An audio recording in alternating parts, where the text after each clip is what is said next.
20వ అధ్యాయ పుస్తకాన్ని మనం 3 ప్రధాన భాగాలుగా విభజించుకొని మన ధ్యానాన్ని ప్రారంభించాం. దాంట్లో మొదటి 7 అధ్యాయాలు మొదటి సంగతి రాసుకున్నాము. దానికి ఒక టైటిల్ ఇచ్చాము, యెరూషలేములో సంఘం. అంటే మొదటి 7 అధ్యాయాల సంఘం ఎక్కడ దాకా ఉంది? యెరూషలేములో ఉంది అని దాని అర్థం. 8 నుంచి 12 అధ్యాయాలు రెండో ప్రధాన భాగం మనం విభజించుకున్నాము. దానికి ఒక టైటిల్ ఇచ్చాము, యోదయ సమరయ దేశాల్లో సంఘము అంటే అని టైటిల్ ఇచ్చాము. అంటే అది యెరూషలేము దాటి యోదయ దాటి సమరయ దేశం వరకు కూడా వెళుతుంది. 8 నుంచి 12 అధ్యాయాలు అది రెండో ప్రధాన భాగం. ఇక మూడో ప్రధాన భాగం ఉన్నది అపోస్తలుల కార్యములు 13వ అధ్యాయం. 13వ అధ్యాయం నుంచి 28వ అధ్యాయం వరకు మూడో ప్రధాన భాగం రాసుకున్నాము. దానికి కూడా టైటిల్ ఇచ్చాము, అన్యుల దేశాలలో సంఘం, లేదా భూది గంతముల వరకు సంఘం, లేదంటే అపోస్తలుల పౌలు గారి ప్రయాణాలు టైటిల్ ఇచ్చుకుని మన ధ్యానం ప్రారంభించాం. దాంట్లో మొదటి ప్రధాన భాగంలో మన ధ్యానం కొనసాగుతుంది. మొదటి ప్రధాన భాగం ఉన్నది మొదటి 7 అధ్యాయాలు అయితే మన ధ్యానం 2వ అధ్యాయంలో సాగుతుంది. అపోస్తలుల కార్యములు 2వ అధ్యాయం. 2వ అధ్యాయం అనేది మొత్తం మనకు 47 వచనాలు మనకు కనబడుతున్నాయి. దీనిని 4 భాగాలుగా విభజించుకొని మన ధ్యానాన్ని ప్రారంభించాం. దాంట్లో మొదటి 4 వచనాలు మొదటి సంగతి రాసుకున్నాము. దాంట్లో టైటిల్ ఇచ్చాము, పరిశుద్ధాత్మ బాప్తిస్మ వాగ్దాన నెరవేర్పు అని మనము టైటిల్ ఇచ్చుకొని ధ్యానం చేయడం జరిగింది. 5 నుంచి 13 వచనాలు రెండో సంగతి రాసుకున్నాము. దాంట్లో టైటిల్ ఇచ్చాము, యూదుల మధ్య అపోస్తలులు ఇచ్చిన సాక్ష్యము అని రెండో సంగతి రాసుకున్నాము. అది కూడా ధ్యానం చేసాం. మూడో సంగతి 14వ వచనం నుండి 39వ వచనం వరకు మూడో సంగతి, దాని కూడా ఒక టైటిల్ ఇచ్చాము, పేతురు గారి రాజ్య ప్రకటన అని మనము టైటిల్ ఇచ్చి ధ్యానం చేయడం జరిగింది. అంతవరకు మన ధ్యానం ముగిసింది. ఇప్పుడు 4వ సంగతి ప్రారంభిద్దాము.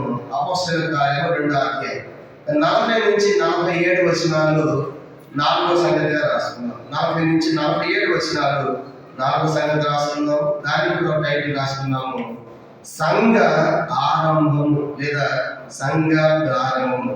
ద చర్చ్ బిగిన్స్ కనుక సంఘ ఆరంభము లేదా సంఘ ప్రారంభము అన్నది 4వ సంగతి. 40 నుంచి 47 వచనాలు ఇది మనం రాసుకున్నాం. అపోస్తలుల కార్యం 2వ అధ్యాయము 40 నుంచి 47 వచనాలు 4వ సంగతిగా రాసుకున్నాము, సంఘ ఆరంభము లేదా సంఘ ప్రారంభం. ద చర్చ్ బిగిన్స్ అని రాసుకున్నాం. ప్రారంభిద్దాము. 40 వచనం. ఇప్పుడు ఏం జరిగింది? మొదటి సంగతిలో పరిశుద్ధాత్మ దేవుడు దిగాడు. మొదటి 4 వచనాలు 5 నుంచి 10 వచనాలు వారు స్వార్థ ప్రకటించారు. అనగా వాళ్ళు తాగి లేదని దేవుని యొక్క గొప్ప కార్యాలు వివరిస్తున్నారని మాట్లాడారు. కనుక ఆకాశం మీద వచ్చిన జనులందరితో తర్వాత వాళ్ళు తాగి అపహాసం చేశారు. కొంతమంది మాట్లాడుతున్నప్పుడు అపహాసం చేసినప్పుడు పేతురు గారు లేచి, లేదు వాళ్ళు తాగి భక్తులుగా లేరు, ఏవైనా భక్తులు చెప్పారు, అంత్య దినాలలో పరిశుద్ధులు ఆత్మ నింపబడతారని. అలా దావీదు కూడా చెప్పాడు. కనుక మీరు సిలువలో చంపారు కానీ ఆయన సమాధానం లేడు, మరణం ఆయన బంధించి వచ్చలేకపోయింది అని ఈ సంగతులన్నీ కూడా మరి పేతురు గారు వాళ్ళు వివరించుకుంటా వచ్చి, ఆ యోబేలు గారు చెప్పారు ఆత్మ నింపబడతారని చివరి దినాల్లో అంత్య దినాల్లో.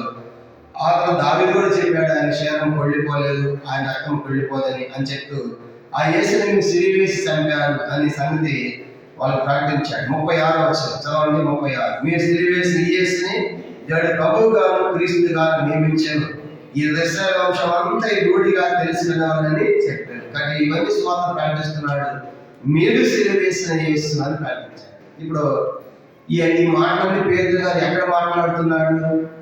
ఎక్కడ మాట్లాడతామని చెప్పుకున్నాము? యెరూషలేములో మాట్లాడు. ఎన్నో దినం మాట్లాడుతారని చెప్పుకున్నాము?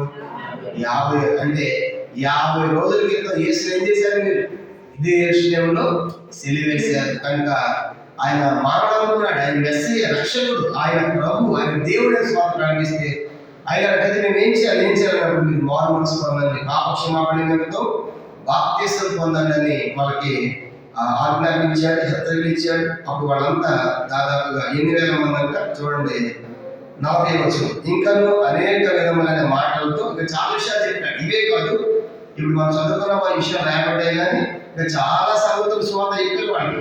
ఏమని చెప్పి 40లో ఇంకా అనేక విధాల మాట సాక్ష్యం ఇచ్చి చాలా విషయాలు చెప్పారు, అని రాయబడలేదు. అని చెప్పిన తర్వాత మీరు మూర్ఖులకి తన వారికి మీరు రక్షణ పొందండి అని హెచ్చరించారు. 41 వచ్చింది. కాబట్టి అతను వాక్యం అంగీకరించిన వారు బాప్తిసం పొందిరి. అతని నుంచి 3000 మంది చేర్చబడిరి. అప్పుడు దాకా ఎంతమంది సంఘం? 180 మంది. ఇప్పుడు ఎప్పుడైతే చక్కని సువార్త పేతురు గారు చెప్పారో అద్భుతంగా ఏం జరిగిందంటే 3000 మంది పేతురు గారి ఒక్క బోధకి, ఒక్క వర్తమానానికి 3000 మంది ఆయన తీర్మానం చేసుకున్నారు. తీర్మానమే కాదు, బాప్తిసం సాక్ష్యం కూడా ఇచ్చారు. ఎప్పుడైనా చూశారు 3000 బాప్తిసాలు? చూసి ఉండలేదు. 300 మంది చూసుకుంటాం ఎక్కడ ఉంటారు, 3000 ఎక్కడ చూసాం. ఆయనకి ఈ వారం 3000 మందికి ఇచ్చారు. పాప అపోస్తలు పంచుకొని ఉంటారు. నువ్వేంత మంది ఉంచాలి లేపాలి కదా. 3000 మంది బాప్తిసాలు ఇవ్వడానికి చాలా టైం పడుతుంది దాన్ని చూసే మంది. ఎంత సంతోషం అది. కానీ సంఘం ప్రారంభం చూసినప్పుడు 3000 మంది బాప్తిసం తీసుకున్నారు. కనుక 180 మంది కాస్త ఒకసారి ఎంతమంది అయిపోయి చెప్పండి? 3100. అట్లాంటి బోధ ఇక్కడ ఒక సంగతి జరిగిందనుకో, నీ మొదటి పట్టదు 3 మంది ఏర్పడతారు వస్తే. అంటే మన బోధన అట్లా ఉండవు కాబట్టి ఎవరు రావట్లేదు మన దగ్గర కదా. కాబట్టి గమనించాలంటే, కానీ పేతురు గారి బోధ, ఒక్క బోధకు 3000 మంది. సంఘం ఒక్కసారి ఎంతమంది అయిపోయి చెప్పండి? 3000 మంది అయిపోయారు. ఎన్నో దినానికి? 50వ దినానికి సంఘం 3000 అయిపోయింది. కనుక 50 దినానికి మరి బాత్రూమ్ తీసుకున్నాక ఎవరింటికి వాళ్ళు వెళ్ళిపోవాలి. మా గుడ్లు ఉన్నాయి, మా పొలంలో ఉన్నాయి. అలా ఏం చేస్తారంట? 42 వచ్చింది చూడండి. అందరూ చదువుతాము. అందరం కలిసి 42 చదవండి. మీరు అపోస్తలుల బోధయుడు, సహవాసములు, ప్రకటించడం, ప్రార్థన చేయడం, ఎడతెగక. కాబట్టి బాప్తిసం పొందిన వారు ఎవరి ద్వారా వెళ్ళిపోవట్లేదు. వాళ్ళంతా సంఘముగా ఉండి వాళ్ళు చేసిన పని. అపోస్తలుల బోధలో ఉన్నారు అంటే అపోస్తలు చెప్పేటువంటి మాట వింటున్నారు, అపోస్తలుల బోధలో ఉన్నారు, సహవాసంగా ఉంటున్నారు, తర్వాత రొట్టె వేస్తున్నారు, ప్రార్థన చేయడం ఎడతెగక ఉంది. కనుక ఇది అపోస్తలుల బోధ. దాని బక్సింగ్ గారు కూడా మనకి ఇచ్చినటువంటి దర్శనం కూడా మనము అదే చేస్తున్నాం. అపోస్తలుల బోధ ఉంది, సహవాసంగా మనకి సంఘ ప్రార్థన, అది బైబిల్ పఠనము, ఇలాగ సహోదరుల కోడిక, మరి ఆల్రెడీ ప్రార్థనలు, ఇలా ఎన్నో కార్యక్రమాలు ఏంటంటే సహవాసంగా మనం చేస్తున్నాం. తర్వాత రొట్టె విరిచిన ప్రతి ఆదివారం కూడా మనము రొట్టె విరిస్తాం. వీళ్ళైతే కూడుకున్న ప్రతిసారి ఇచ్చేవాడు, ప్రతిరోజు రొట్టె విరిచేవాడు. కానీ మనకి ప్రతిరోజు వీలు పడదు కాబట్టి ప్రభు లేచిన ఆదివారం కాబట్టి మనం ఆదివారం ఏర్పాటు చేసుకున్నాం. కానీ ప్రతిరోజు విరిచేవాడు. తర్వాత ప్రార్థన చేయటం కూడా వాడు ఎడతెగక చేస్తున్నారు. అలాగే సంఘము మరి ప్రారంభించబడిందిగా మనం చూస్తాం. ఇంకా ఇంకేం జరిగిందంటే 43 వచనం, అపోస్తలుల కార్యము 2వ అధ్యాయం 43. అప్పుడు ప్రతి వారికి భయము కలిగి మరియు అనేక మహత్కార్యములు సూచికలు అపోస్తలుల ద్వారా జరిగేది. కాబట్టి ఇవన్నీ సంగతులు చూస్తున్నారు, భయం కలుగుతుంది. ఏంటి అద్భుతం, ఏంటి గొప్పతనం అని భయపడుతున్నారు. మరియు మహత్కార్యాలు, సూచికలు, అద్భుతాలు అపోస్తలుల ద్వారా జరుగుతున్నాయి. అంటే అద్భుతాలు చేయించేది పరిశుద్ధాత్మ దేవుడే. అపోస్తలుల ముందు మనకు కనబడుతున్న అద్భుతాలు వెనకం చేస్తుంది ఎవరు? పరిశుద్ధాత్మ దేవుడు. కనుక కానీ ఈరోజు మన పరిశుద్ధాత్ముడు మనలోనే ఉన్నాడు. కాబట్టి మనలోనే ఉన్నాడు, మనతోనే ఉంటాడు. కాబట్టి మనకు అద్భుతాలేమి అవసరం లేదు. కాబట్టి గమనించామంటే కొత్త నిబంధనలో 50వ దినమున ఒక కొత్త పంట వచ్చిందని చెప్పుకున్నాం. ఇది ఆత్మల పంట అనే విషయం మనం జ్ఞాపకం చేసుకున్నాం. పాత నిబంధనలు 50 దినాలు చదువుకున్నాము. లేవియా కాండ 23వ అధ్యాయము మనం చదువుకున్న 15-16 వచనాల్లో మీరు పండిన పంటలో ఫలం తీసుకొని రావాలి. కనుక యాజకుని దగ్గరికి ఆ పని ఏం చేయాలంటే 7 వారాలు లెక్కించాలి. లెక్కలు తక్కువ కాదు, 7 వారాలు ఉండాలి. 7వ వారపు విశ్రాంతి దినపు మరుదినం అంటే 7 7 49, మరుదినం అంటే 50 దినం ఆదివారం మన అల్లాడించాలి యెహోవా సన్నిధిని. దాంతో యెహోవా కొత్త నైవేద్యం చేయాలన్నాడు. లేవియా కాండ 23వ అధ్యాయం 15-16 వచనాలు గత వారం కూడా చూసాం.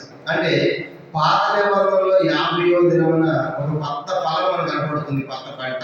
ఇప్పుడు కొత్త నిబంధనలో 50వ దినం ఏం జరిగింది? ఒక ఆత్మల పంట మనం చూస్తాం. ఆత్మల పంట కొత్త నిబంధనలో 50వ దినం మనకు కనపడుతుంది.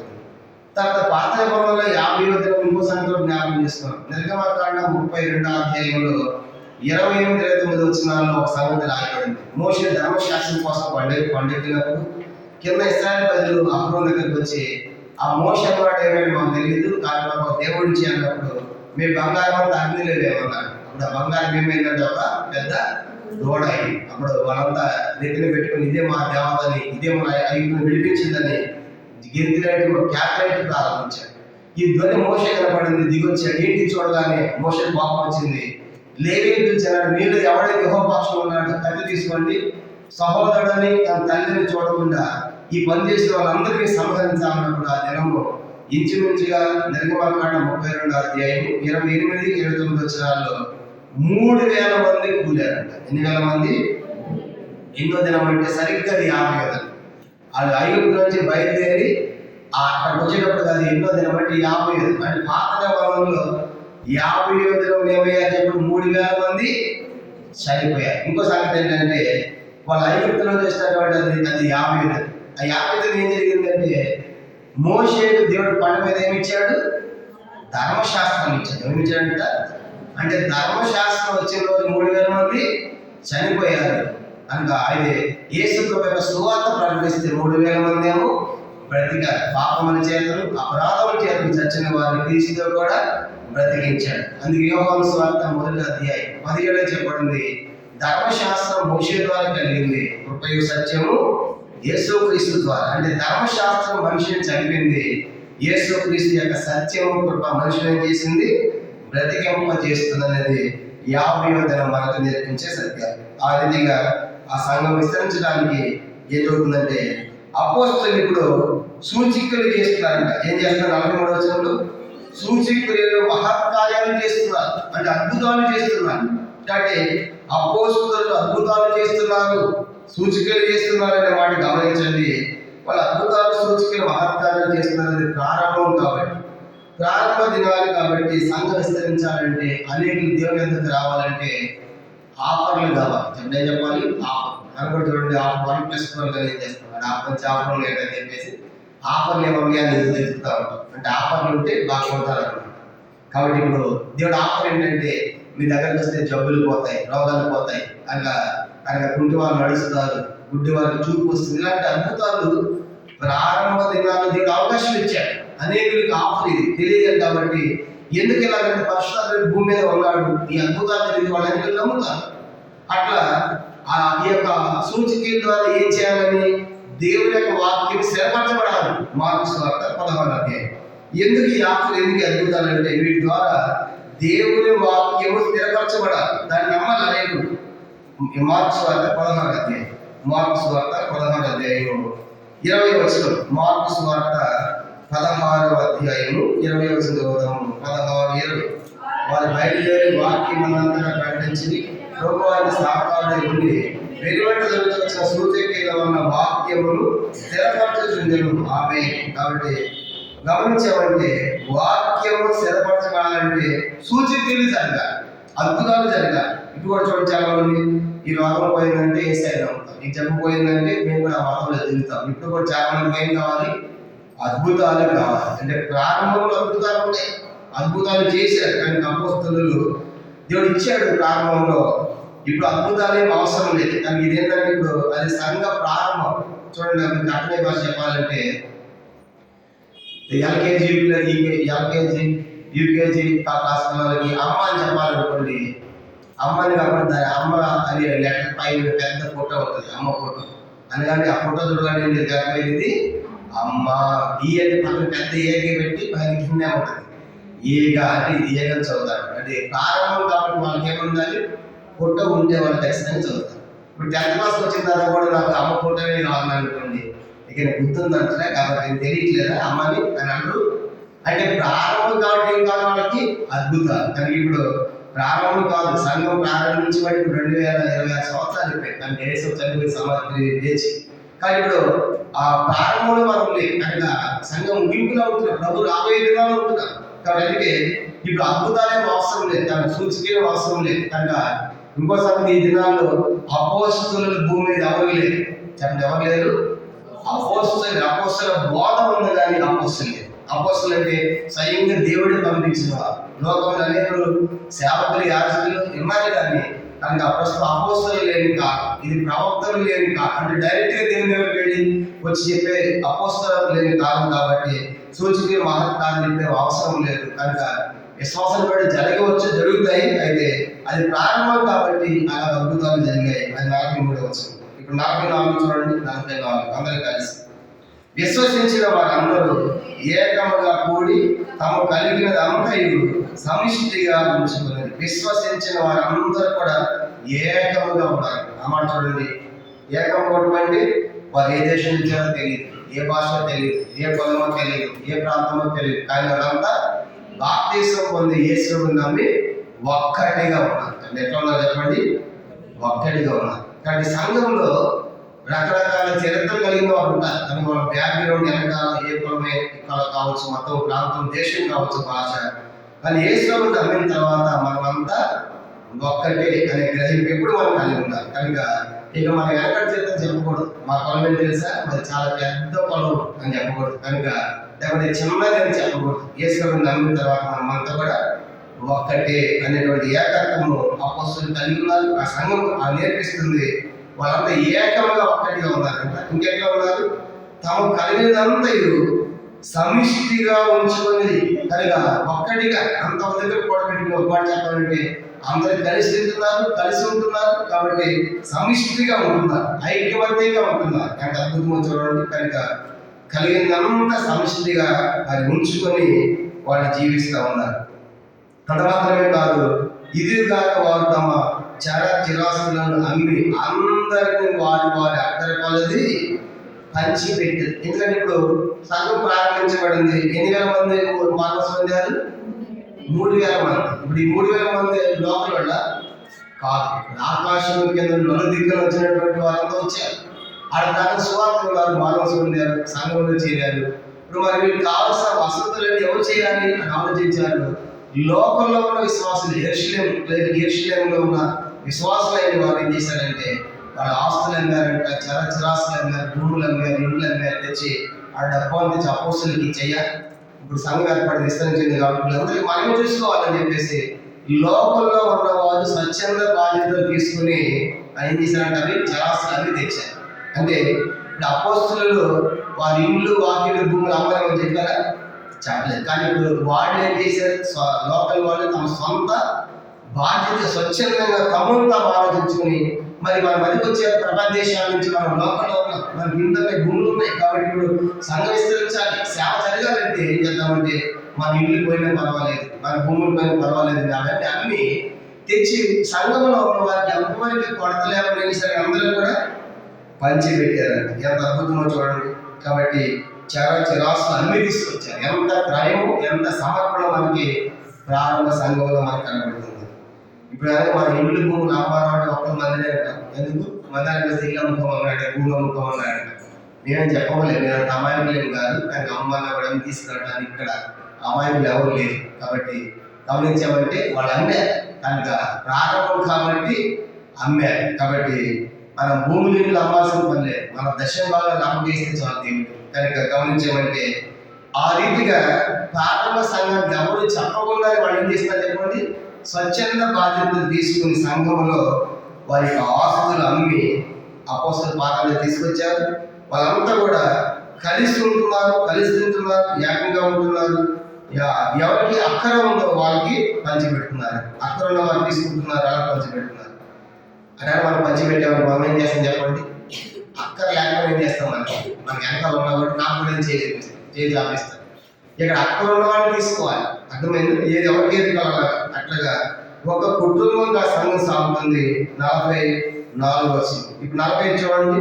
45లో ఇది కాక వారు తమ చిరాస్తులను అమ్మి అందరికీ వారి అక్కరపలది పంచిపెట్టి లోపల విశ్వాసులు వారి భూములు ఆస్తులు అమ్మి తీసుకొచ్చి ఆయా దేశంలో వచ్చేటువంటి వారి సంఘంలో ఉన్న వారికి పంచిపెట్టారు. ఎవరు కొరత లేకుండా ఉన్నారు. 46 వచనం. మరియు వారి ఏక మనస్సులై ప్రతి దినము దేవాలయంలో తప్పక కూడుకొనుచు ఇంటింటా రొట్టె విరుచుచు దేవుని స్తుతించుచు ప్రజలందరి వలన దయ పొందిన వారై. ఇంకా మనం గమనించేవాడు ఆ సంఘం ఎట్లా ఉందంటే ఏక మనస్సులో ఉన్నారు. ఒకటే మనస్సు, అందరూ కూడా ఒకటే మనస్సు. ఏం చేయాలన్నాడు? తర్వాత ప్రతి దినము దేవాలయం పెడుతున్నారు. ఎదుగమంట ప్రతి దినం ఉన్నారు. రోజు మందిరికి వచ్చేవాడు ఉన్నారా? మందిరం రోజు ప్రార్థన చేసుకునేవాడు. వాళ్ళు ప్రతిరోజు దేవాలయం పెడుతున్నారు. కనుక సంఘ ప్రారంభం ప్రతిరోజు మందిరానికి వెళ్తున్నారు, ఏక మనసుతో ఉంటున్నారు. ఇంకేమైనా రాయబడింది? తప్పక కూడుకొని ఇంకేంటి ఏం చేస్తున్నారంట? రొట్టె పిలుస్తారు. నేను చెప్పా కదా, వాళ్ళు ప్రతిరోజు రొట్టె పిలిచేవాడు. యూదుల అలవాటు ఏంటంటే ఆ దినాల్లో వాళ్ళు కలుసుకున్న ప్రతిసారి భోజనంతో పాటు విందుతో పాటు ప్రభు యొక్క బలం ఆచరించేవారు. విందుతో పాటు ఏం ఆచరించేవాడు? ప్రభు యొక్క బలం. అంటే మనం విందు చేసుకుంటాం కదా, విందే చేసుకుంటాం. దాని యూదులు ఎట్లాంటి వాళ్ళు అంటే ఆ యొక్క విందు చేసుకున్న ప్రతిసారి వాళ్ళు ప్రభు యొక్క బలను ఆచరించేవాడు. విందు ప్లస్ ప్రభు యొక్క శరీరము రెండు కలిపి వాళ్ళు పాటించేవాడు, అలా తీసుకునేవాడు. అట్లా వాళ్ళు ప్రతి దినం పాటించారు. మరి ప్రతి దినం బలవాలంటే కొత్త నిబంధన ప్రకారం ప్రతిరోజు వాళ్ళు కూడుకున్నప్పుడు. కానీ మనకు సాధ్యం అవ్వట్లేదు కాబట్టి మనం ఏ రోజు ఏర్పాటు చేసుకున్నాము? ఆదివారం ప్రభు. కానీ ప్రతిరోజు ఇచ్చారు, ప్రతిరోజు ఇవ్వాలి. కూడుకున్న ప్రతిసారి కూడా సహవాసంగా ప్రభుత్వాలు వాళ్ళు తీసుకుంటున్నారు. భోజనంతో పాటు ప్రభుత్వాలను ఆచరించేవాడు ఆ దినాల్లో. అట్లాగా ఇంటింటా రొట్టె విరుస్తున్నారు. 40 వచనం, దేవుని స్తుతించు ప్రజలందరి వలన దయ పొందిన వారి. ప్రజలందరూ కూడా చూసినప్పుడు సంతోషం అవుతుంది. ప్రజలందరి దయ వాళ్ళ మీద ఉంది. ప్రజలందరి దయ వాళ్ళ మీద ఉంటుందని ప్రజలందరూ కూడా సంతోషం కలుగుతుంది. వీళ్ళు చూస్తూ ఉంటాయి. ఎవరు చూస్తూ ఉంటే సంఘం విస్తరిస్తున్న సంఘాలు ఇస్తే ఇసుక టైంలో ఒక సంఘం ఇసుక టైంలో మందిరం మూయబడిన తర్వాత మందిరాన్ని తెరవ చేసిన తర్వాత పండుగలు తీసుకొస్తాడు. ఆ పండుగలు ఆచరించే సమయంలో పస్కా పండుగ జరిగిస్తాడు. పస్కా పండుగ జరిగిస్తే చాలా మంది వస్తారు. అనుకున్న దానికంటే ఎక్స్పెక్ట్ ఎక్కువైపోయారు. 7 రోజులు ఘనంగా జరిగింది పస్కా పండుగ యెరూషలేములో. అట్లా ఇంకెవరు దినాలు జరగలేదు. అప్పుడు అనుకున్నారు ఈ పండుగలు బాగా జరుగుతుంది, ఇంకా 7 రోజులు చేసుకుందాము అన్నారు. ఎన్ని రోజులు చేశారంటే 7 రోజులు పండుగ కాస్త మళ్ళీ ఇంకొక 7 రోజులు పొడిగించారు. అంటే ఎన్ని రోజులు చేశారు పండుగ? వాడు 14 రోజులు. మనం క్రిస్మస్ పండుగ అప్రోచ్ చేస్తాం, డబ్బుంటే నెలంతా చేయొచ్చు, సంవత్సరం అంతా చేయొచ్చు. కానీ వాళ్ళు ఏం చేశారంటే 7 రోజుల పండుగ 14 రోజులు చేశారు. ఎంతో వైభవంగా జరిగిన పండుగలు చుట్టుపక్కల అందరూ వాళ్ళు అనుకుంటారు, అయ్యో ఈ మందిరం పాడైపోయింది, ఆ యొక్క ఆకాశ అనేవాడు కనుక మూసివేసి తనాలు వేసి పాడు చేశాడే. కానీ ఎంత అద్భుతం, ఇన్ని వేల మంది వచ్చి ఎట్లా ఈ పండుగ ఆచరిస్తున్నారని ఈ యెరూషలేముకి వస్తున్నటువంటి ఈ పండుగలు చూసేటువంటి ఈ విధానాన్ని అన్ని జనరేషన్ వాళ్ళకి ఏమైందంటే వాళ్ళకి సంతోషమైంది. అయ్యి ఎంత కలకలాంటి మందిరం మూసిపెట్టాడు ఆ ఆహార అనేవాడు, తనకు తాళాలు వేసాడు, మందిరం అపేతుల మీద పాటు చేశాడు. అట్లాంటి ఇసుక రాజు వచ్చి మందిరాన్ని తెరవ చేసి కనుక పండుగలు తీసుకొస్తామంటే ప్రజలు వస్తా ఉంటే పోతా ఉంటే 7 రోజుల పండుగ 14 రోజులు జరుగుతూ ఉందంటే ఎంతో సంతోషించారు ప్రజలందరూ ఇసుకేటాన్ని. ఇప్పుడు సేమ్ అట్లాగే ఈ సంఘం కూడా విస్తరిస్తూ ఉంటే అందరికి ఏమైనా ప్రజలందరూ కూడా సంతోషం కనుక దయపడుతున్నారు కనుక ప్రజలందరూ వాళ్ళ మీద కలుగుతుంది.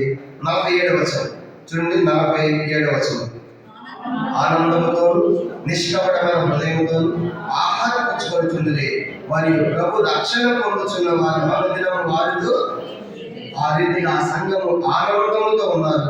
నిష్కపటమైన హృదయం అంటే, నిష్కపటము అయిన హృదయం అంటే అర్థం ఏంటంటే యథార్థంగా ఉన్నారు. చెప్పిన సంఘస్థితి ఉన్నారంట, ఆనందంగా ఉన్నారు, యథార్థంగా ఉన్నారు. తర్వాత ఆహారం పుచ్చుకుంటూ ఉన్నారు.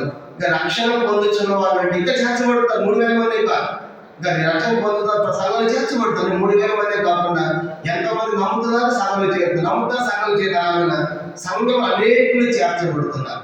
సువార్త మనం ప్రకటించాలి. సంఘంలో చేర్చేది ఎవరు? అక్కడ రాయబడింది, రక్షణ పొందుతున్న వారిని అనుదినం ప్రభువే సంఘములో చేర్చుచుండెను. మాట కనుక సంఘంలో చేర్చేది ఎవరు? ప్రభు. మనం చేర్చలే, మనం రమ్మంటే ఎవరు రాడు, కానీ మనం సువార్త చెప్పాలి.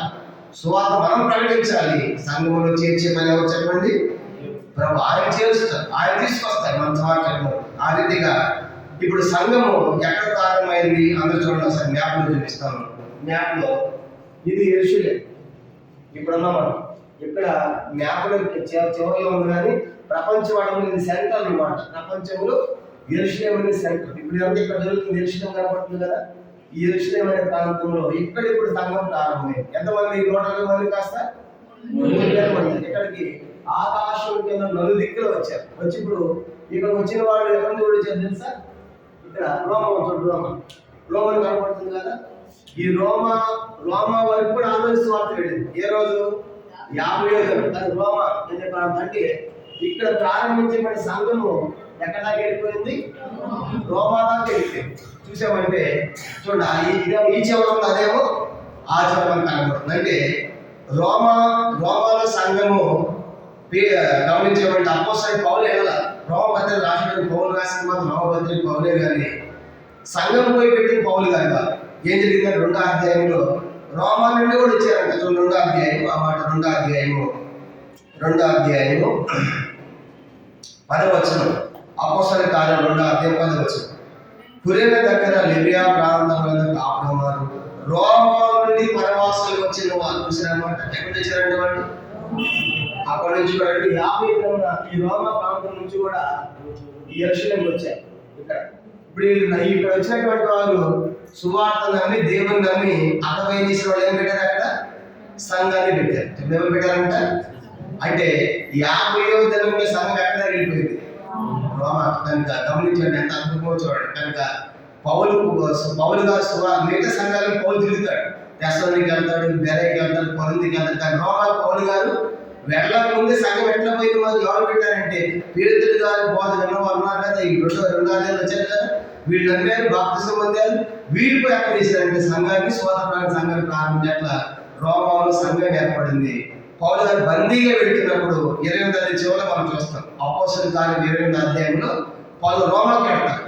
అప్పుడు రోమాలో పౌలు గారు వస్తున్నారనే సంఘం వాళ్ళు తెలిసి ఎదురుపడతారు అన్నమాట. అంటే రోమాలో సంఘం పెట్టిన పౌలు గారు కాదన్నమాట. అంటే పౌలు గారు అంటే ముందే సంఘం పోయింది. ఎవరు పెట్టున్నారు? ఇప్పుడు సంఘం ముందు పెట్టున్నారంటే ఈ 2వ అధ్యాయంలో వచ్చిన వాళ్ళే విని పోలీసులు అక్కడ పోయి సంఘం పెట్టున్నారు. మీకు అర్థమయ్యే భాష చెప్పాలంటే మన సంఘాన్ని ఎక్కడ ప్రారంభమైందంటే ఇక్కడ ఎవరు బాప్తిసం పొందుతారు, ఎక్కడో రూపాయలు ఉంటారు అన్న మా ఇంట్లో కాటేజ్ మీటింగ్ పెట్టారంటారు. ఆ కాటేజ్ మీటింగ్ కాస్త ప్రారంభిస్తాం, చుట్టుపక్కల వాళ్ళంతా వస్తారు. వచ్చేసరికి ఏమైపోతుంది అంటే అది ఒక సంఘం. ఇప్పుడు ఏజీ కాలేజ్ పెద్ద మందిరం ఉంది, అది కూడా అంతే ఒక ఇంట్లో జరిగేదండి. చెప్పడం సంఘం ఆ సంఘం ఎక్కడ ప్రారంభమైంది? ఆ సంఘమే కాదు, మన హెబ్రోను సంఘాలన్నీ కూడా ఇంట్లో నుంచే ప్రారంభించబడ్డాయి. కానీ ఒక ఇల్లు ఒక సంఘంగా సేవ చేసి చివరికి ఏమైపోయిందంటే అది ఒక సంఘముగా మార్పు చెంది. అలాగే రోమా దాకా సువార్త వెళ్ళింది, సంఘం కూడా పోయిందిగా మనకు 2వ అధ్యాయం నేర్పిస్తుంది. దీంతో మనకి 2వ అధ్యాయం ముగించబడింది.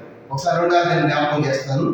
మొదటి 4 వచనాలు మొదటి సంగతి ఏమని రాసుకున్నాము? పరిశుద్ధాత్మ బాప్తిస వాగ్దానం యొక్క నెరవేర్పును రాసుకున్నాము. 5 నుంచి 11 వచనాలు రెండవ సంగతి యూదుల మధ్య అపోస్తలులు ఇచ్చిన సాక్ష్యం అని రాసుకున్నాము. 14 నుంచి 39 వచనాలు మూడవ సంగతి, దానికి పేతురు గారి రాజ్య ప్రకటన రాసుకున్నాము. ఇక 4వ సంగతి అన్నది 40 నుంచి 47 వచనాలు సంఘ ఆరంభం లేదా సంఘ ప్రారంభం. దీంతో మనకు 2వ అధ్యాయం సమాప్తం. ఇప్పుడు 3వ అధ్యాయం ప్రారంభిద్దాం. చూడు అపోస్తలుల కార్యములు 3వ అధ్యాయం మొత్తం 26 వచనాలు మనకు కనబడుతున్నాయి. ఈ 3వ అధ్యాయం మొత్తం మనకు 26 వచనాలు మనకు కనబడుతున్నాయి. దీన్ని మనము 3 భాగాలుగా విభజించుకొని మన ధ్యానాన్ని ప్రారంభిస్తాం. అపోస్తలుల కార్యములు 3వ అధ్యాయం మొత్తం 26 వచనాలు. దీంట్లో 3 సంగతులుగా చూస్తాం. ఈ అధ్యాయాన్ని 3 భాగాలుగా విభజించుకుందాం. మొదటి సంగతి అన్నది మొదటి 11 వచనాలు. అపోస్తలుల కార్యములు 3వ అధ్యాయం మొదటి 11 వచనాలు మొదటి సంగతిగా రాసుకుందాము. దానికి ఒక టైటిల్ ఇద్దాము, బహిరంగ స్వస్థత. అపోస్తలుల కార్యములు 3వ అధ్యాయం మొదటి 11 వచనములు మొదటి సంగతిగా రాసుకున్నాము, బహిరంగ స్వస్థత అని టైటిల్ ఇద్దాం. ప్రారంభిద్దాము. 3వ అధ్యాయం అపోస్తలుల కార్యములు 3వ అధ్యాయం మొదటి వచనం మొదటి 11 వచనాలు మొదటి సంగతి బహిరంగ స్వస్థత.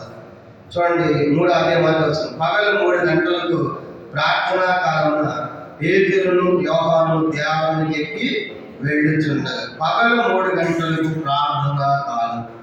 ప్రశ్న ఏంటంటే మనకు పగలు 3 గంటలకు మనకే కాలం, ఎప్పుడే కాలం. ఇంట్లో ఉండే కనుక మీకు ఏ కాలం ఉంటుంది?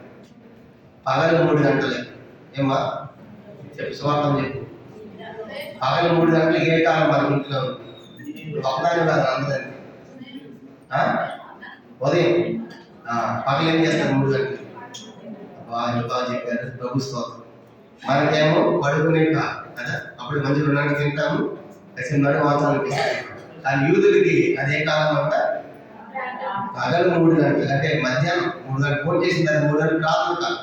మొత్తం యూదులు దినానికి 3 సార్లు ప్రార్థన చేస్తారు. యూదులు ఏం చేసేవారంటే 9 గంటలకు ఒకసారి ప్రార్థన చేస్తారు యూదులు, మధ్యాహ్నం 3 గంటలు చేస్తారు, సాయంత్రం 6 గంటలు చేస్తారు. మొత్తం యూదుల యొక్క ప్రార్థన కాలాలు 3 సార్లు జరిగించేవాళ్ళు ప్రార్థన. మొదటిది ఉదయకాలం 9 గంటలకు ప్రార్థన చేస్తారు యూదులు, తర్వాత మధ్యాహ్నం 3 గంటలకు చేస్తారు, సూర్యాస్తమయ సమయం 6 గంటలప్పుడు కూడా వాడు ప్రార్థించే వారిగా మనకు కనబడుతున్నారు. కాబట్టి అప్పుడే సంఘం పుట్టింది కనుక ఆ దినాల్లోనే. కానీ వాళ్ళు ఏం చేస్తున్నారంటే యోహాను గారి ప్రార్థన చేయడానికి ఎక్కడ పోతున్నారంటే వాళ్ళు దేవాలయానికి వెళుతున్నారు.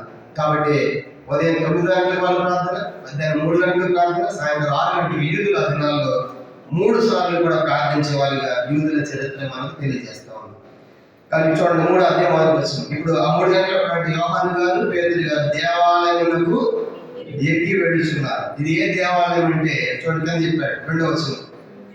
పుట్టినది మొదలుకొని కుంటివాడిని ఒక మనుష్యుడు మోసుకొని పోబడచని వాడి దేవాలయంలో వెళ్ళి వారిని భిక్షమాటకు 100 ప్రతి దినం వారి శృంగారంలో దేవాలయంలో ఉంచుతూ వచ్చి పేతురును యోహాను దేవాలయం ప్రవేశింపబోనప్పుడు వాడు చూసి భిక్షమడుగా పేతురును యోహాను వారిని తేరి చూసి మాతట చూడమని వారి ఏమైనా దొరుకుని కనిపించు వారిని లక్ష్యం ఉంచారు. అతని పేదలు వెండి బంగారం దాన్ని లేవు, కానీ నాకు కలిగినదని ఇస్తున్నాను, నన్ను వేసుకొస్తున్నాను అడుగుమని చెప్పి వాళ్ళ పొడిచి పట్టుకుని లేవనెత్తాను. వెంటనే వారి పాదములు చీలమడం బలం పొందను. వాడి దగ్గర లేచి నిలిచి నడిచారు, నడుచు గంతులు వేసి దేవుని స్తుతించు వాటితో కూడా దేవాలయంలోనికి వెళ్ళారు. గమనించాము. ఇప్పుడు అది ఏ దేవాలయం అంట? శృంగారం అని దేవాలయం ద్వారం. దీన్ని గోల్డెన్ గేట్ అంటారు. శృంగారం అని దేవాలయ ద్వారం అంటే గోల్డెన్ గేట్. యేసు ప్రభు వారు ఈ దేవాలయంలోనే వాక్యం చదివాడు, ధర్మశాస్త్రం. ఏ దేవాలయం? ఈ దేవాలయం. అంటే యేసు సిరిడి సన్నిధానం చెప్పుకున్నాం మనం 50 దినాలు. అంటే యేసు వారి దేవాలయం ఇది కనుక ఈ దేవాలయానికి యేసు వారు వెళ్ళి ధర్మశాస్త్రాన్ని చదివేవాడు. కానీ ప్రతి దినం కూడా వెళ్ళినప్పుడు ప్రభు చేతి యెషయా చదివి మనం చూస్తాం కదా. కానీ యేసు వారి దేవాలయం ఇది. అది ఇక్కడ ఏం జరిగిందంటే పుట్టిన మొదలుకొని కుంటుడు ఒక మనుషుడు ఉన్నాడు, మోసుకొస్తా కొంతమంది ప్రతిరోజు కూడా ఆ దేవాలయానికి పెట్టారు. వాళ్ళు భిక్షం అడుగుతున్నారు. ఆ భిక్షం అడిగి అయిపోయిన తమని వాళ్ళు ఎత్తుకుని పోతారు అనమాట.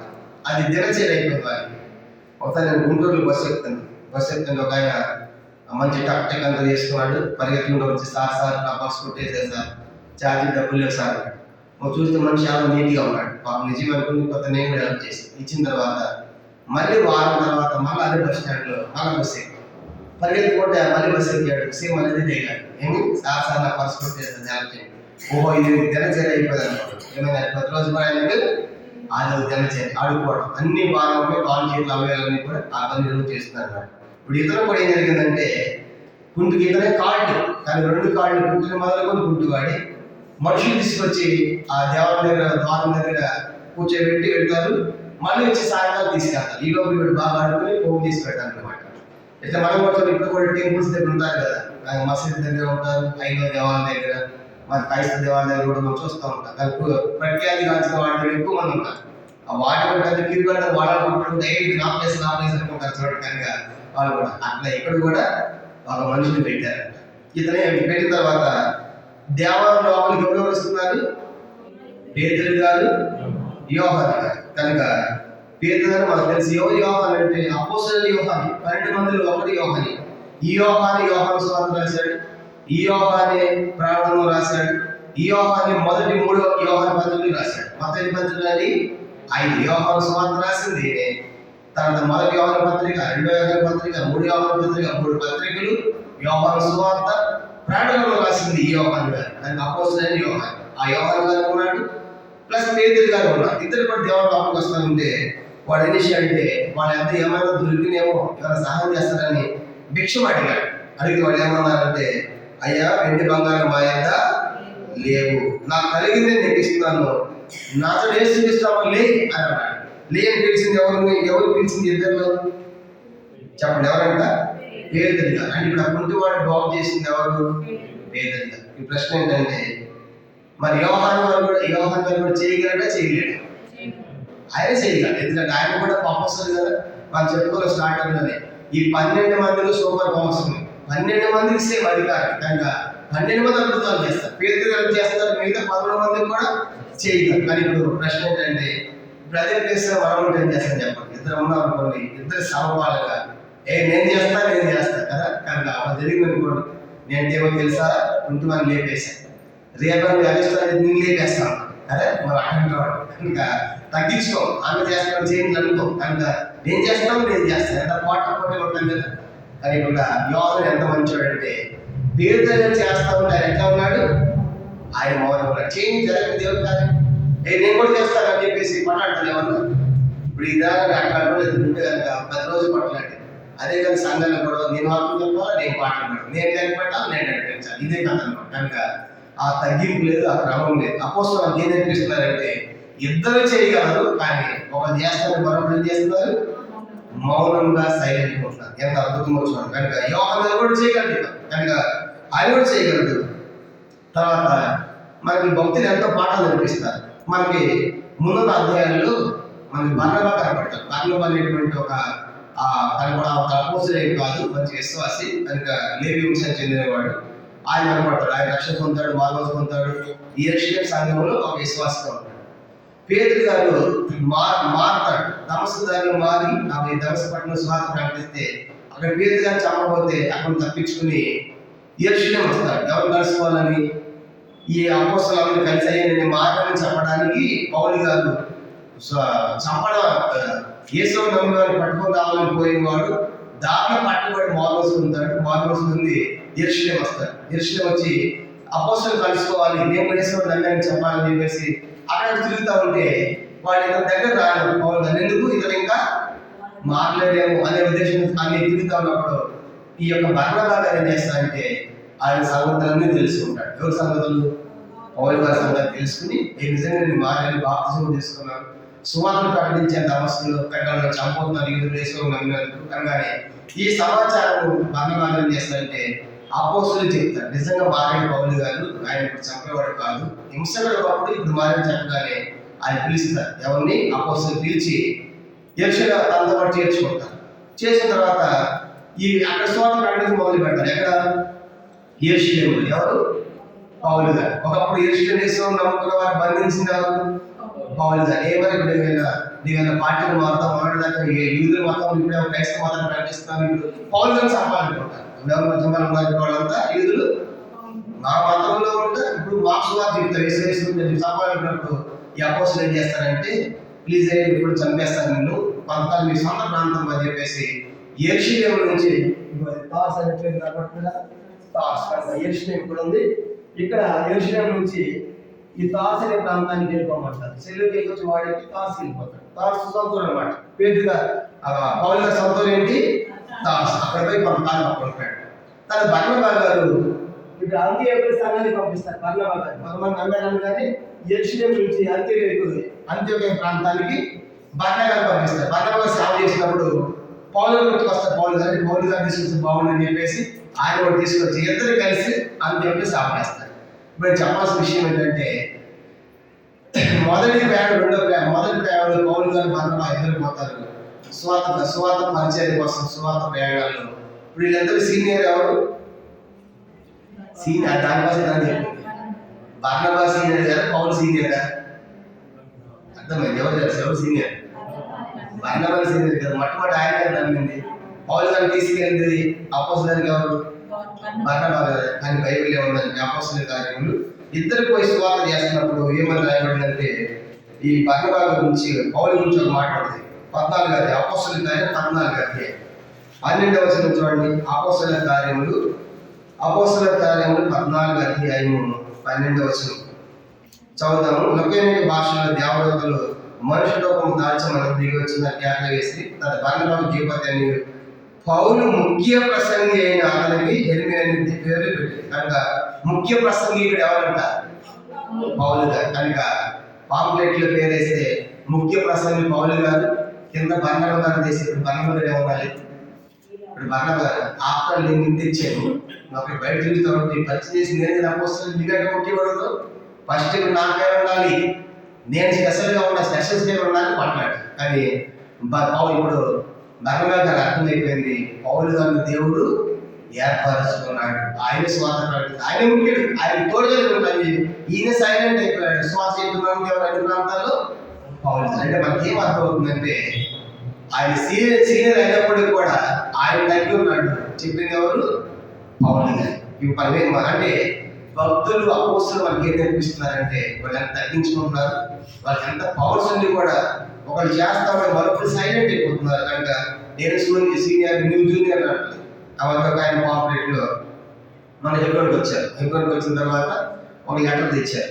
ఏంటంటే సంఘగత లెటర్ అనమాట. హెబ్రోన్ సంఘగత లెటర్ ఇస్తామంటే ఆ పట్లాడుకుంటున్నారు. నేను అక్కడ పోయి ఏంటి అని అడిగాను. పేర్లంతా 5 మంది పేర్లు ఉన్నాయి. ఎన్ని పేర్లు దాంట్లో సంఘగత 5 మంది పేర్లు ఉన్నాయి. వాళ్ళ పేరు ముందు రావాలంటే ఆ పేరు కాదని సమస్య. 2 పేర్లు అది ఎక్కడ పెడతారు? ఫస్ట్ పేరు నేను పెట్టాలి కాబట్టి నా సీనియర్ కాబట్టి ఆ లెటర్ ఫస్ట్ పేరు నానే ఉండాలి. చూసి అర్థమైందా? మొత్తానికి పేరేది లెటర్లో ఉంది సంఘాల లిస్టులో. ఆ సంతోషపడ్డా ఫస్ట్ నాది ఉండాలి, నేను పెద్దవాడు, నేను సీనియర్, తర్వాత వాడు ఉండాలి.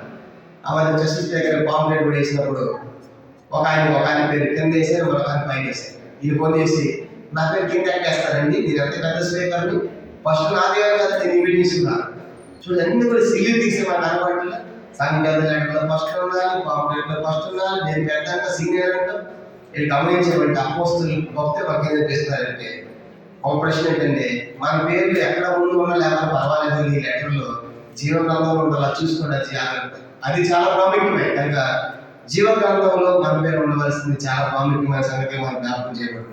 అలాగే ఇప్పుడు ఏం జరుగుతుందంటే ఇద్దరు సూపర్ పవర్స్ ఉన్నాయి. ఇద్దరు కూడా సూపర్ పవర్స్ ఉన్నాయి. కానీ ఇప్పుడు పేరు చేస్తాడు, ఈయన ఏమైపోయాడు?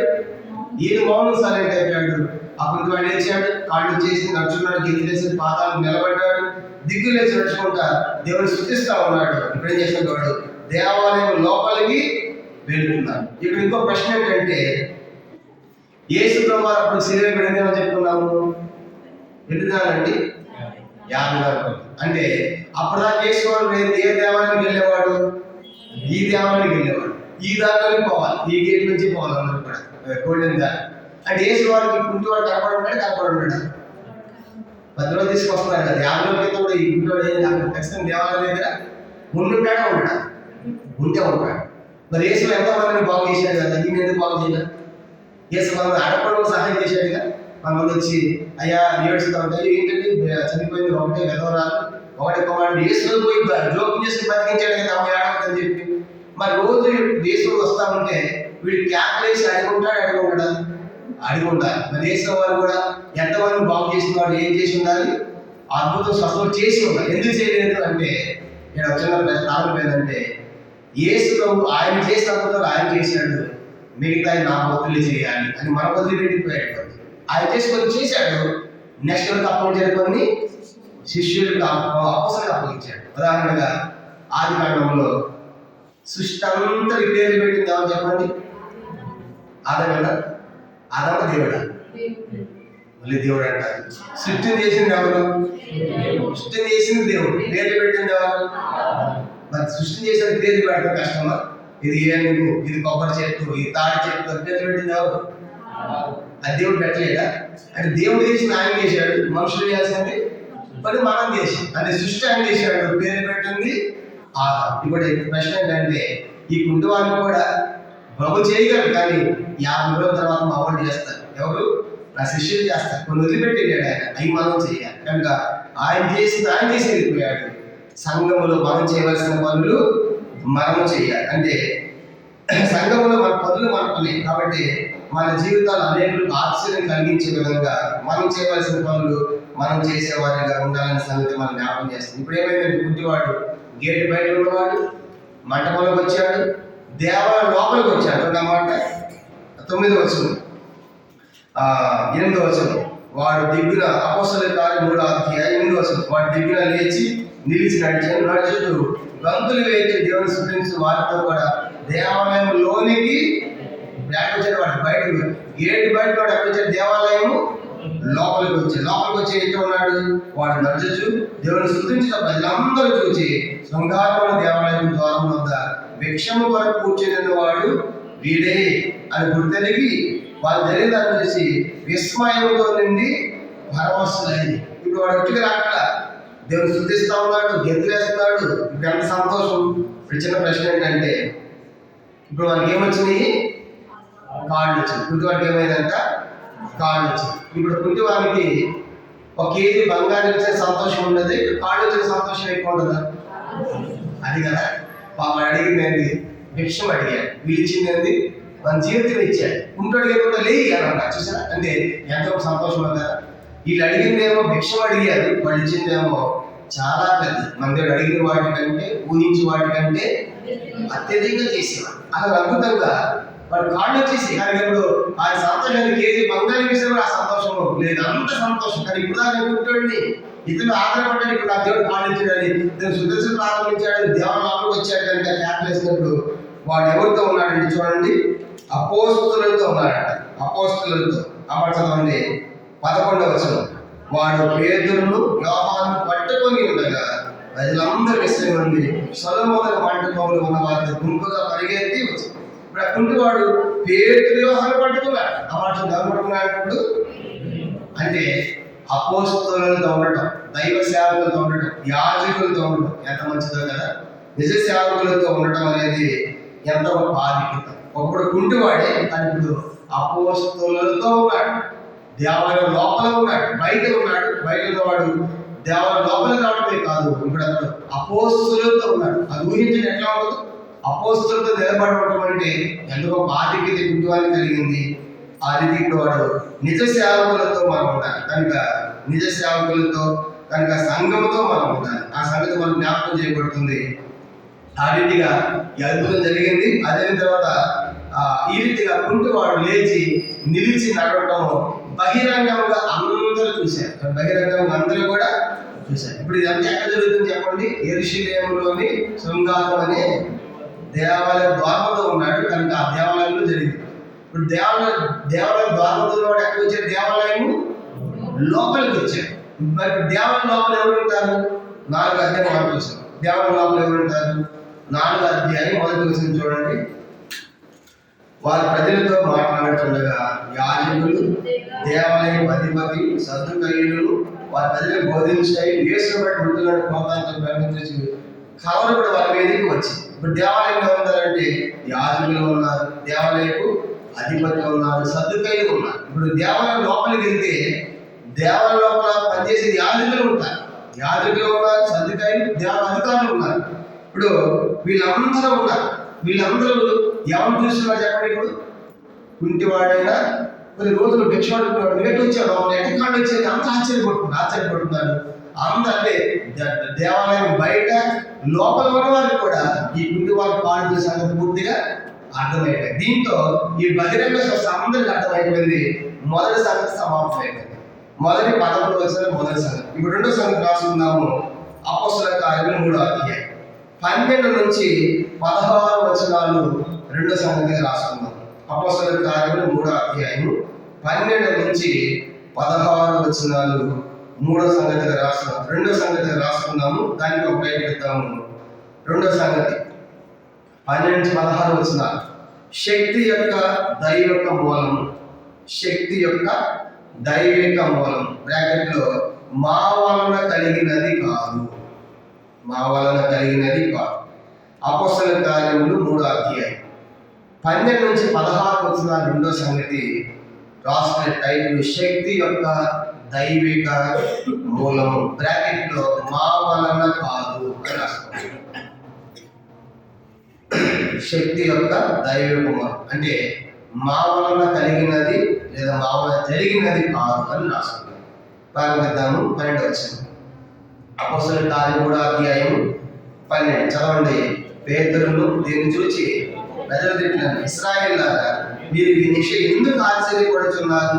మా సొంత శక్తి చేతనైనను భక్తి చేతనైనను నడువ వీరికి పరమించినట్లుగా మీరెందుకు మాట్లాడుతూ తేరు చూచుతున్నారు? అబ్రహాము, ఇస్సాకు, యాకోబు అని వారి దేవుడు అనగా మన పితరుల దేవుడు తన సేవకుని యేసును మహిమపరిచున్నాడు. మీరు ఆయన అప్పగించేది పిలాతు ఆయనను విడుదల చేయటకు నిశ్చయించినప్పుడు మీరు ఆయనను నిరాకరించేది చాలు. ఇప్పుడు ఏం చేస్తారంటే దేవాలయంలో కుంటివాడు లాగానే అందరూ పరిగెత్తకు వచ్చారు. అందరూ పరిగెత్తకు వచ్చేవాడు చెప్పండి. అది ఎట్లని చెప్పి సంతోషపడుతున్నారు.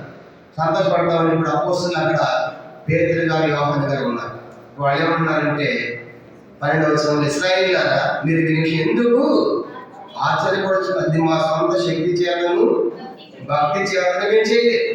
ఇప్పుడు ప్రశ్న ఏంటంటే, మనం కనుక ఇలాంటి అద్భుతం చేసామనుకోండి, ఇప్పుడు ఆ ప్లేస్ మనం ఏం చేసింటామో చెప్పండి.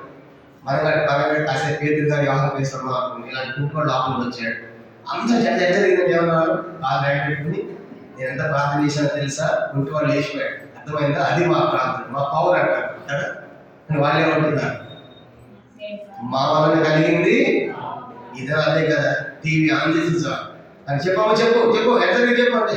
ఆ పేద సాక్షి పలానా ఐదు ప్రార్థన చేశాడు, పలానా సంస్థ అక్కడికి అక్కడ జరుగుతుంది అని టీవీ 9, టీవీ 5 తెల్లారి టీవీ ఆన్ చేస్తారు కదా. ఎవరి పేరు? ఆ సంస్థ పేరు రావాలి, ఆ దైవశాల పేరు రావాలి. అవి చెప్పని చెప్పేసి ఆ దినాల్లో కనుక టీవీ 5, టీవీ 9 లేవు కాబట్టి సరిపోయింది. వల్ల కూడా వాళ్ళు ఏం చెప్పేవాడు? ఇది మా వల్ల కలిగింది, దేవుడు చేశాడు అని చెప్తారు. ఈ దినాలు మనం కూడా అంటాం కదా, ఎంత ప్రార్థన చేసామో మేము 5 కోసం, అందుకు 5 కట్టబడింది. 8 వాళ్ళ కోసం ఎంత ప్రార్థన అది అయిపోయింది. చూసి అది ఎన్నోసార్లు మనం చేసామనుకుంటాం, దేవుడు చేశాడని చెప్పాం. కానీ మనం ఏం చెప్పాలంటే, మేము ప్రార్థన చేసింది ఎవరు? దేవుడే. కానీ వాళ్ళ మహిమ ఎవరు తీసుకొస్తున్నారు చెప్పండి? వాళ్ళ దగ్గర T5, T9 పోయి అప్పుడు పేదల దగ్గర పెట్టి ఎక్కడ చెప్పాయి అంటే, నేను ఎంత ప్రార్థన చేశానంటే, ఎంత పవర్ఫుల్ అంటే మేము ఏదైనా చేస్తాం అని చెప్పేసి అని చెప్పలేదు. వాళ్ళు ఏమంటారంటే, ఏది మా వల్ల కలిగినది అంటే ఎంత అద్భుతాలు చేస్తున్న వాళ్ళు మహిమ పొందట్లేదు అని ప్రారంభంలో చెప్పారు.